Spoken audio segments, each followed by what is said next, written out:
بسم اللہ الرحمن الرحیم۔ میرے تمام ویورز کو میرا عاجزانہ سلام۔ آج ہم کافی دن بعد ایک ٹاپک لے کے آپ کی خدمت میں حاضر ہوئے ہیں، اور ٹاپک وہی ہے جو حالات، جو معاملات چل رہے ہوتے ہیں تو انسان سوچتا ہے کہ اسی بارے میں بات کی جائے۔ بات اپنے پیارے نبی حضرت محمد مصطفیٰ صلی اللہ علیہ وآلہ وسلم کی حدیث سے ہی شروع کرتے ہیں۔ کوشش کرتے ہیں کہ حدیث بیان کریں اور اپنی بات کو شروع کریں۔ ہمارے پیارے آقا حضرت محمد مصطفیٰ صلی اللہ علیہ وآلہ وسلم کا ارشاد فرمان ہے کہ جس نے کسی مسلمان کو عزت دی اس نے مجھے عزت دی، اور جس نے مجھے تکلیف پہنچائی اس نے اللہ تعالیٰ کو تکلیف پہنچائی۔ یعنی جب نبی اکرم صلی اللہ علیہ وآلہ وسلم کو کوئی ایذا یا تکلیف پہنچتی ہے تو وہ اللہ کے محبوب ہیں، تو اللہ تعالیٰ کو بھی تکلیف ہوتی ہے۔ اس بات سے ہمیں یہ اندازہ ہو کہ ہمارے نبی اکرم صلی اللہ علیہ وآلہ وسلم کو اللہ تعالیٰ کتنا محبوب رکھتے ہیں، اور ہم ان کی امت میں ہیں۔ تو اپنی امت کو انہوں نے کہا کہ جس نے کسی مسلمان کو عزت دی اس نے مجھے عزت دی۔ اب عزت دینا مطلب ظلم کرنا، ظلم بے حسی ہمارے ہاں عام ہو چکا ہے۔ ہر طرف ظاہر سی بات ہے، دینی معلومات کم ہے، دینی معلومات کی کمی کی وجہ سے بے حسی، اور بے حسی کی وجہ سے ظلم عمل میں آ رہا ہے۔ اب بے حسی کیوں ہے؟ کیونکہ آج کا انسان اگر یہ دیکھتا ہے کہ کہیں آگ لگی ہے تو وہ یہ سوچتا ہے کہ ابھی تو بہت دور لگی ہے، کوئی بات نہیں، اگر میں نہیں جاؤں گا تو اور لوگ ہیں، آگ بجھا دیں گے۔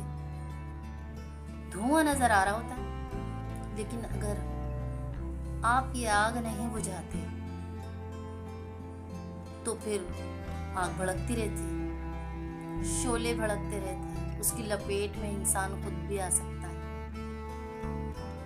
تو جب اللہ تعالیٰ نے کہا کہ ظلم کے خلاف آواز اٹھاؤ، اگر آپ ظلم کو ہاتھ سے روک سکتے ہو تو ہاتھ سے روکو، اگر ناجائز ظلم جس پر ہو رہا ہے، اگر زبان سے روک سکتے ہو تو زبان سے روکو، اور اگر آپ بیمار ہو، لاغر ہو، کچھ نہیں کر سکتے تو آپ میں یہ ایبلٹی ہونی چاہیے کہ آپ دل میں اسے برا جانو اور ظالم کے لیے دعا کرو کہ یا اللہ اس سے ہدایت عطا فرما، وہ کسی بھی قسم کا ظالم ہے۔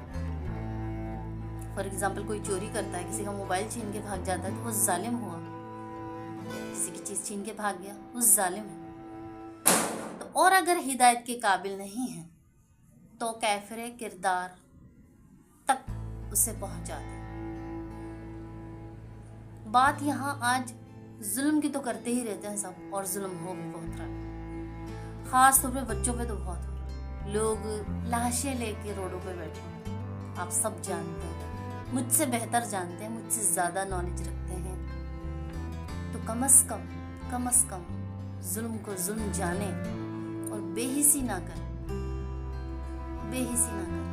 کیونکہ جب انسان بے حس ہو جاتا ہے تو ظالم طاقتور ہو جاتا ہے۔